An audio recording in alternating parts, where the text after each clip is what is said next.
Welcome back to the What Are You Made Of podcast with your boy C-Roc, and we're getting through an epidemic, and we're getting through it together.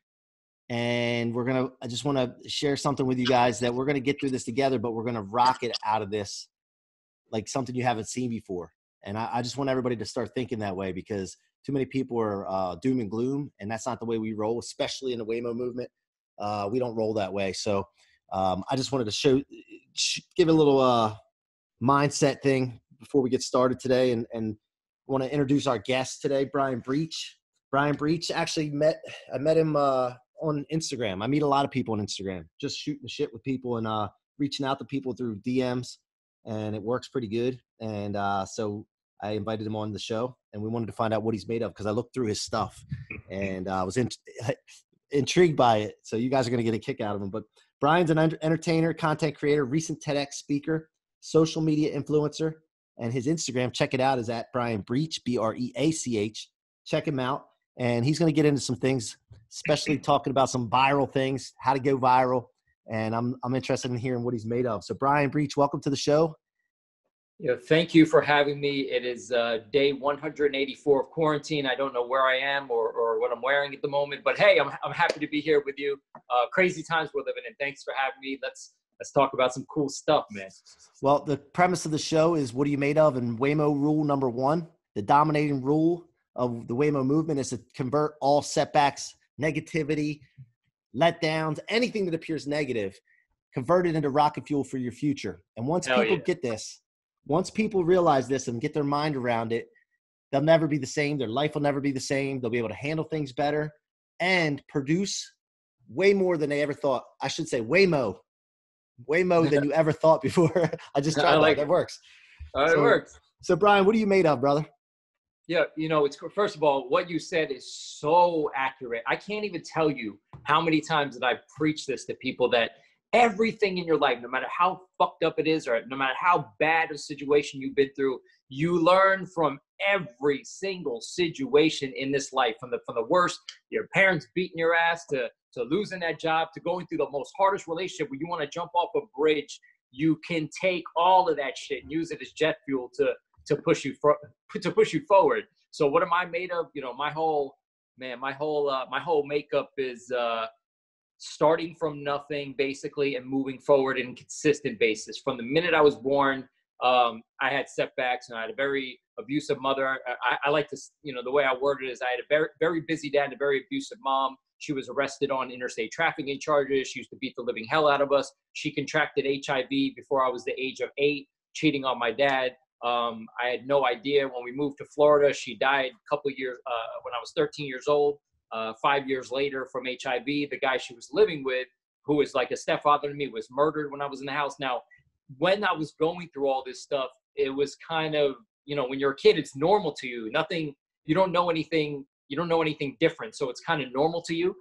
It wasn't until after I realized how crazy everything was, but I used all that stuff. I don't dwell on it. I made, when I did music, I made a song about it. I talk about it every once in a while, but it doesn't affect me like it affected me. I take it and I realize the craziness I went to in every aspect of that, and what happened in my childhood pushes me forward every single day. Instead of getting down that, my mother wasn't caring, didn't say I love you on her deathbed, I look at it like, you know what? I'm going to prove her ass wrong, show her I was a smart person, and I keep climbing to greater heights. Slow down. That's a lot of stuff in that little man. Hold on a minute. I got to get into some of this. So first of all, how many kids were in the family? It was just me and my sister. Okay. 2 kids. Okay. And so I try to look at things and relate things to what I did when I was growing up as well. Right. And, I had my parents, I never knew them together. And now I don't, everybody's got, so you don't want to compare yourself to others in any way, good or bad. Right. But I try to relate. And so I'm like, as I'm listening to all this, I'm just like, the first thing you say is getting busted for interstate trafficking. Okay. Then I'm trying to think about that. Then you moved on to something even like further. And I'm like, whoa. So you went through a lot, man. And the thing is that you did mention, though, as a kid, you don't know any different. Like, It's like, this is my life. And it's the same thing when I grew up, having the broken household that I have, dealing with, step parents and conflict with parents and all the stuff that I've dealt with as a kid too. You just feel like it's normal and this is what you're supposed to go through. Exactly. 100%. Meanwhile, it's building you. So 100%. So yeah, so as you were going through all that as a kid, was there ever a moment where you realized, like, wait a minute, this isn't normal? It wasn't until years later that I thought it was normal. I used to think that every kid just gets hit and screamed at like a maniac by their parents. The interstate trafficking thing and the drug thing, I didn't know was happening at the time. It was what I realized was happening consistently was just her being abusive and the way she spoke to me, the way she beat my ass. Like, it just wasn't normal. But to me, it was normal. It wasn't until many years later. I remember my dad gave me these recordings. So when they were going through a custody battle, my dad had planted these audio cassette tapes at the time around the house to try to catch her abuse going on so he could use them in the custody battle. So he gave me these tapes when I was like 22 or 23. And I just remember hearing them back thinking, it's not normal. I mean, I kind of knew for years that it wasn't normal, but it wasn't until years later that I realized that some of this shit is crazy. And then I had so many deaths in the family. I mean, it's probably 8 deaths in a row in my family. And it wasn't until years later, I'm like, I don't think it's that normal for a kid to go through so many funerals at once, Right. But what else can you do? What am I supposed to do? When your back is against the wall, you fight forward. Am I supposed to cry? Am I supposed to dwell? Am I supposed to let every negative thing make me want to jump off a bridge? There's no way. I need to get through this life. I need to take all this shit that happened to me and just use it to propel me forward. All the other people that passed away, instead of crying about it every day, make them proud of me. I believe some way, somehow, whether you believe in heaven, hell, this and that, I believe that their energies are around, watching me, seeing what's going on. So I got to do my best to propel me forward and make the best time I have on this earth. We're not here for a long time. I can't dwell on everything. Right. Now, what do you think the difference is between people like us that chose that road of being a role model, going through these things, and then saying, listen, this isn't going to be what I'm about. I'm going to show them. What do you think the difference is? Is it stubbornness, or what do you think it is? Because a lot of greatness, great people come from tough times. Absolutely. Yeah. I think it's about learning. The thing is, and I'm not saying anything negative. If you were born into a rich family, I respect you so dramatically. If you take that and don't sit on your laurels, rest on your laurels. I respect people that were born into the richest, simplest life. If they still go hard, if they still push to be even take their business further, I love that. But when you go through real tough times, that's why I truly believe that it makes you who you are. And that's one of the reasons, I agree to go to college sometimes, but I do believe that real world experience will get you a lot further than sitting in a classroom. And the same concept will apply to when you're growing up as a kid, going through tough times. When you learn how to handle emotion, when you learn how to handle someone beating you, when you learn how to handle crying yourself to sleep every night, when you get older, you're over it. You experience it. You know how to handle it. You know how to keep your emotions in check.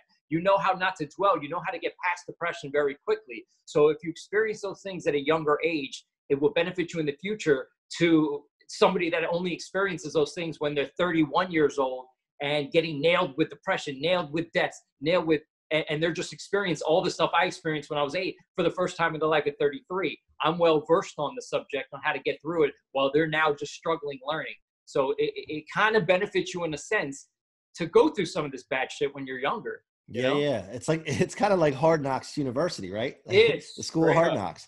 I mean, that's the way I look at it. And one thing I've always talked about is that when my dad, I felt like at 11 years old, gave up on me, the $100 bill story, I thought 2 things. One, I couldn't be the only person going through this.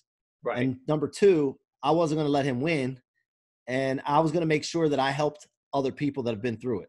So that's what, one thing, even 11 years old, went through my head, and I've been riding that for 30 some years. But the last couple of years has really, since this movement came out in the podcast where I can actually have a voice and share that with people, I want to touch people that are dealing with this right now and get through to people right now that if you're going through this, if you're a kid or teenager or anything that's gone through this, or if you've gone through this in the past and you don't know where to go or what to do right now, you don't know what road to take. Maybe you've taken the wrong road. It's not too late to change. But listen, take it from me and Brian. Take it from us. If you take the right road, go ahead. 100%. No. What you said about never being too late to change, it's so damn true. If I tell you how many times I changed the trajectory of my life, I mean, just in my last 10 years, I probably switched careers 6 times. So I can't stand when people say, oh, I'm only 24. I'm not getting to where I want to be. I'm like, you realize I'm like well into my 30s already, and I've already changed trajectories. And it wasn't until my last year where things blew up for me. And I've been trying to do it for 15, 20 years already. You never know. I've seen people blow up online that are 60. I've seen people blow up in 70. Morgan Freeman, the reason you always see, or the reason you always remember that Morgan Freeman was always old, I mean, old looking, is because he didn't get his first like major movie role till his like late 30s, mid 40s. Not saying you look old at that age. What I'm saying is that that's why that's why you see those memes about Morgan Freeman always looking the same age, because he didn't blow up till later in his life. Do you think he gave up? You think he gave up because he got a bunch of shitty shows and all through his 20s? No. Now this man's one of the biggest movie stars on earth, and he didn't start until damn near 40. So right. The journey a lot of times is invisible most of the time. It is. You know? It really is. Yeah. So what you're going through right now, let's talk about what you've been through and what you're going through as far as your career goes. I looked into some of the things that you've got into. Like, did you rap or something? Yeah. What a weird trajectory. So the reason I was verified on Instagram in the first place is I was a hip hop artist. I got great opportunity to open up for some major artists throughout the years. Through a lot of hip hop shows, I got to stand on stage with legends. You know, I released a project. I had some major features on there, and it was awesome. And I did well. But it wasn't until I think I released my last project at the end of 2016, early 2017. And I just remember thinking, I pushed it for a little bit, so I didn't quite quit music right away. It wasn't until the beginning of 2018, I basically quit music. But I already had got like a small fan base. I already got verified on Instagram and Facebook for music. So my fans, I don't like the word fans, my supporters. Or followers, Yeah, followers or whatever you want to call it. I just hate that word, fans. You know, it's just kind of like, you know, making everyone look like one of the same thing. But I didn't want to lose my following. So I thought to myself, what am I going to do now? Like, I don't want to lose my following. I'm verified. I want to keep entertaining. So I just I made a conscious decision that I'm just literally out of nowhere going to start shooting skits, funny skits, social experiments, pranks, everything I can get my hands on in that world.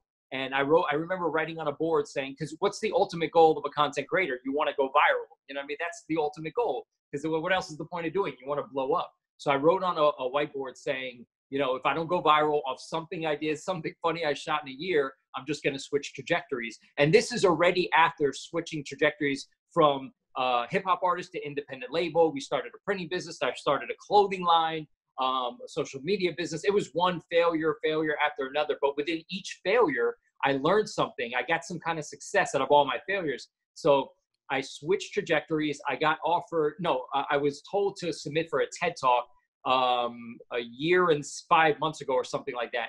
And I did the TED Talk, and then 4 or 5 months later, maybe 4 months later, something I did went viral.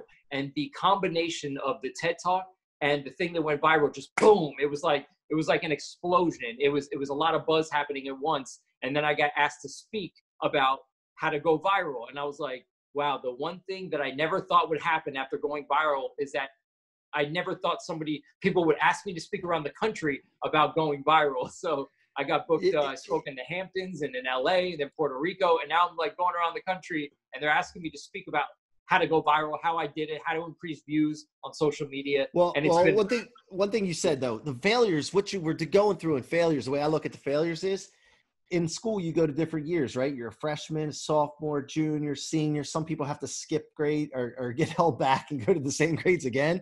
Right. So to me, like some people use the word failure. I look at it as years of school. You know, that's like all the lessons that you learned during those times. Just imagine if you didn't have those. But so that's the way I look at that. And as long as you don't quit, you can go to school as long as you want to. How many people go to school like 8, 9 years? There's people that get tons of MBAs and all that. To me, that's the same thing as trying a business over and over again. Oh, heck so, yeah. The people with the MBAs, I know people that have the highest level of degrees and still are not in the field. They're doing something else. And I'm like, wow, you went to school for 9 years or however long, and you're now going a different route. So, I mean, we all have our own trajectories, and, you know, school's great, but I just feel like the school of hard knocks will get you to where you want to be quicker, in my opinion. Yeah. Tell me about the video or whatever that went viral.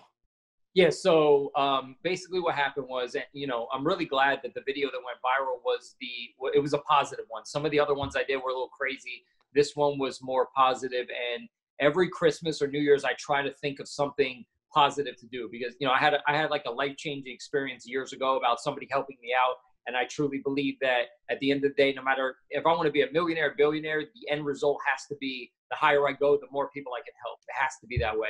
You know, you got to take care of yourself first, but you got to help the people around you on this earth. So I woke up one morning and I saw this Facebook video. And this is the funny thing about this particular one that I shot. It's one of the few videos I ever shot that I didn't plan. I plan every video. Sometimes it takes me weeks to plan out a social experiment.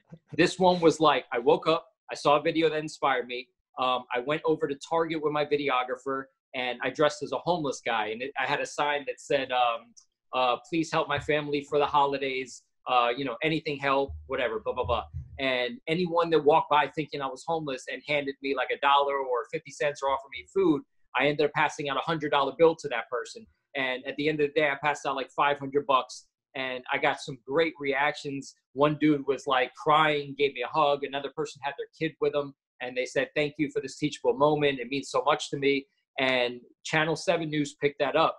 And when Channel 7 picked it up, I got calls for the next 4 or 5 days from CNN, Fox, MSNBC, Yahoo, Inside Edition. I got messages from Russia, Greece, Hawaii, all over the country. I mean, it was crazy. So people started calling me the viral guy. And I'm like, all right, cool. I'm the viral guy. I'll run with it, and it just, I'm glad it was positive. I turned that into create a GoFundMe page and where I help where I raised $1,000 to help, I guess the way it's worded, at-risk youth. I don't like that terminology, but young people, entrepreneurs coming up that have been through hard times. So the reason I created that GoFundMe page, because so many people are like, you know how the internet is, negative comments help you, but I saw about 90% positive, 10% negative. The 10% negative was, why didn't you give that money to real homeless people? You're not. I'm like, number one, people that go into Target during Christmas are still broke, some of them. I'm still helping people. Number two, I gave all the people that were talking shit about not giving real homeless people money the link to donate. Not one of them did, of course, because people just like to talk shit on the internet. Anyway, that blew up. And ever since then, I've used that to do bigger things and create other opportunities. And it kind of snowballed, and it's still snowballing. Gotcha. That's awesome. So what are you doing? What are you doing now? So the last year I spent speaking around the country. I've gotten some magazine opportunities, radio opportunities, blah, blah, blah. What I decided to do is I'm a true believer in not waiting for people to put you on. So when we used to throw hip hop shows, instead of waiting for people to book us, which would never come sometimes, we started throwing our own hip hop shows and booking us. So same with this TV show concept. I was like, you know what? I don't want to beg at people's feet to get on a show, you know what I mean? Or doing this. I'm going to create my own show. So I created a show called America's Gone Viral. We haven't shot it yet. This whole pandemic basically shut it all down. But we were in the process of creating a deal and finding the funding. And basically what it is it's a show geared towards content creators. And it's going to be a viral competition challenge in which we have 3 judges. We got Supreme Patty on board, Francetti, and we were going to work with Tonio Skits. We're just waiting on word. And they have a combined total 11 million followers. They're going to be the judges. We're going to have content creator teams, which could be brother and sister, cousins, best friends, whatever. And we're going to issue them viral challenges, whether it be a social experiment, prank, skit, fake infomercial. We're going to give them content, and they're going to shoot it simultaneously at the same time. We're going to film everybody. We're going to show the behind the scenes on how viral content really gets made. And whoever wins that competition of that week will move on to the next week and compete against someone else for the #1 content creator. And it's one of the few shows I know that's geared, or the only geared around up and coming content creators, not people that have made millions of followers. I'm talking about under 5,000 followers, under 10,000 followers, people that love creating content, because content creation is now a career for some people.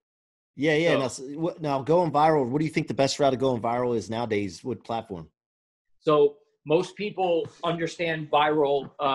Most people understand going viral as an accident. And trust me, there's a ton of viral videos that go viral just to go viral. There's no method. There's no it's just pure luck. A majority of videos, what people don't understand, they are strategic. They are a part of a bigger marketing plan. There's so many things you could put in a video. And what I've been teaching people, and I'll explain it long story short, but this is the example that I've used on how to increase video views and get your video, in a sense, to go viral. Not every video is going to go viral. So when I give this advice, don't expect your video to start hitting 18 million views. But this is my suggestion. And let's just take a real estate agent, for example. Okay. Everyone shoots content. Real estate agents, Forex people, funny, content creators, we all shoot content. So let's just say you're a real estate agent. You wanted to reach millions of people. So you're standing in front of a mansion, you're selling this beautiful house, right? And you realize by accident you have a stain on your shirt, right? And you're like, oh shit, I have a stain on my shirt. You know, I got to reshoot this whole thing. My suggestion to you, whoever's shooting content, is do not dare remove that stain off your shirt. Leave it, because this is what's going to happen. You're going to get about 50 new comments that you would never have gotten before, because that's the way the internet is. And they're going to go and start talking shit about the stain on your shirt. Now, what if you have a stain on your shirt and by accident, a neighbor is walking behind you and his dog shits on the lawn?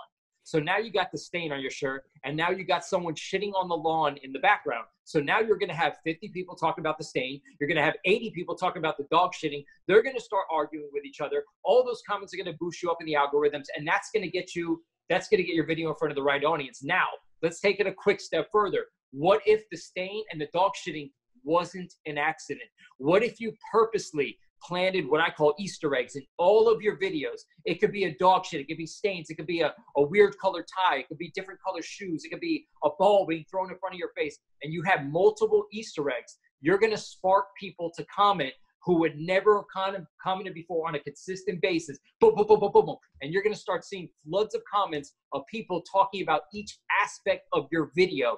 And that's what will roll the comments and eventually pull it to going viral. Right, right. And so is there now, first of all, I'm laughing because last night I did a Facebook Live with my daughter, and I was sitting on the couch, and I rewatched it. While I'm watching it, I'm like, oh shit, I got a stain on my shirt. And I had like a Nike, I swear to God, it's on there. It's on my page today. I had a gray t-shirt, and it had like a stain on it. I'm like, oh man, is that from paint today? Or is it from my dinner? And I'm like, oh man, trying to think of what to say. And so I left it up because I remember you said that on another video I watched. I left it on there and just to see what happens. But did anyone comment about the stain? I haven't checked it, man. I have to look. I don't think, not that I saw, but still, I need to put more Easter eggs in there. That's what it's telling me. It's a numbers game. You really do. And not only that, but like, I've ran experiments. Some people think I just post a post. What a lot of people don't realize is that I'm running like my own private experiments. So if you post a picture of yourself and you just say, out here chilling in LA, you'll get 30 comments. But if you post a picture of yourself in LA and says, hey, all my followers, how many of you have been to LA? How many more comments are you going to get? Because you simply worded your post as a question. There's so many little tricks that you could do to boost up your comments, and it works. It works. Yeah. So well, but what's the best platform to use, do you think?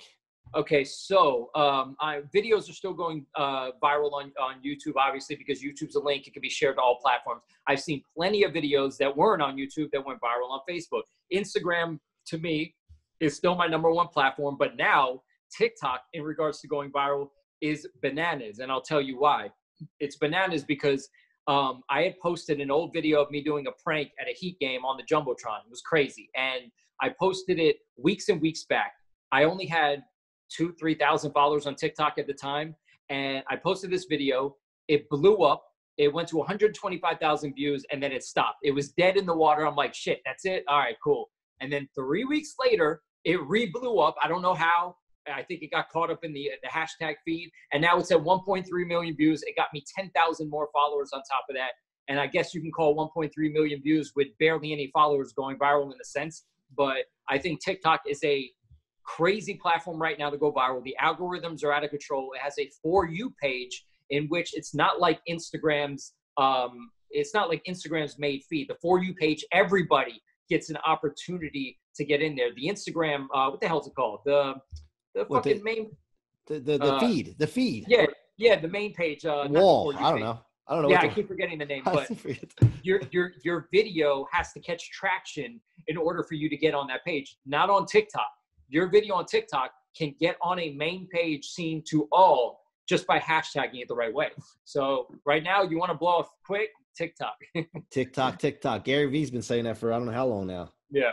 I guess he does know what he's talking about. He's right in the sense of it. Yeah. So then were you a comedian as well, or no? That's just some of your content. You're trying to be funny. No, somebody had written, first of all, calling me, I'm a funny guy and I've always, had my funny side, but calling me a comedian is disrespect to the people that have grinded it out, been on stages, got booed, got heckled, somebody had put me as a comedian, and it just like sometimes people will grab headlines from other articles and stuff like that, so it kind of got passed around. But I'm like, hey, don't insult Jerry Seinfeld or Kevin Hart or freaking Eddie Murphy, please. Right. I got you, man. You got to put your time in. So what are you doing in a quarantine situation now? Like, how are you making the best of this and not just sulking? Right. So, I've been posting a lot of funny content, interacting with people, seeing what everyone else is doing, but not just that, other than binge watching the Ozarks, which I had to because I love that show. I do my research. I'm working on some real estate stuff that I've never done before. I'm excited. So I had meetings, with my other friend. We social distance. We talked about how we're going to play it out, what we need to do. I've sat here and, I'm working on the show. I have no idea I've never worked on a show. I believe in just diving in and figuring the shit out. I've never worked on a show. So I've sat here and watched some YouTube tutorials on how to create a reality show. Like, who does that? I sit home and watch YouTube tutorials on how to create a show. Hey, you do what you got to do. You know what I'm saying? Yeah.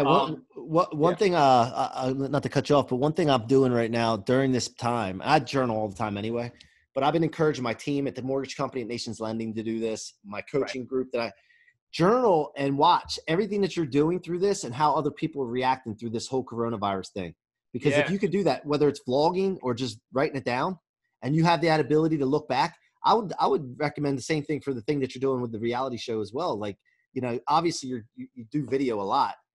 Every single day, video what you did that day. Like, talk to yourself in a camera so that you can look back on it, because it could be even a course that you develop to sell.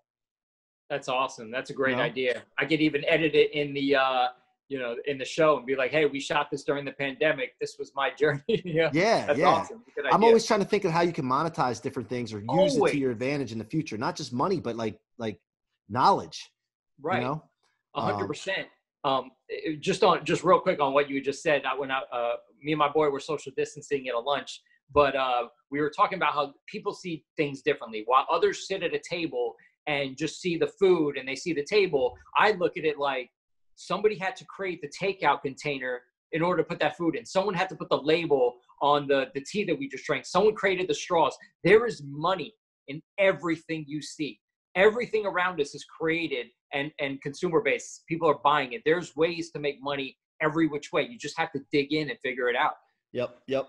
And it's funny too, use social distancing. Everybody's saying social distancing now, and it's I want to something be responsible. we've never heard of that term before. I know. And now it's like a legit term, like a trending term. I want to create a word. I got to figure out a word that I can create in regards to this coronavirus, like something that I'm gonna say, hey, I made that word. I'll have to think about that. But Brian, listen, man, I appreciate you coming on. And what part of Florida do you live in? Fort Lauderdale. Okay, I come down probably once a month when things are normal. So I'm gonna pop down and we'll get together. And after this, social distance and whatever we got to do, man. Let's do it. I appreciate you coming on, man. Appreciate you guys. Go support Brian at Brian Breach on Instagram. Is it the same on TikTok? Yes, same on TikTok. At Brian Breach. Check him out. Let's help him get viral. Some more viral videos. And I'm gonna have Easter eggs all over the freaking place now. So I love it. I appreciate it, man. Have a great rest of the week in quarantine. And thank you guys for all listening to the What Are You Made Of podcast with Mike C-Roc. Please go subscribe on iTunes and Spotify. And also, if you'd like to watch these, go check out the YouTube channel, Mike C-Roc Ciorrocco.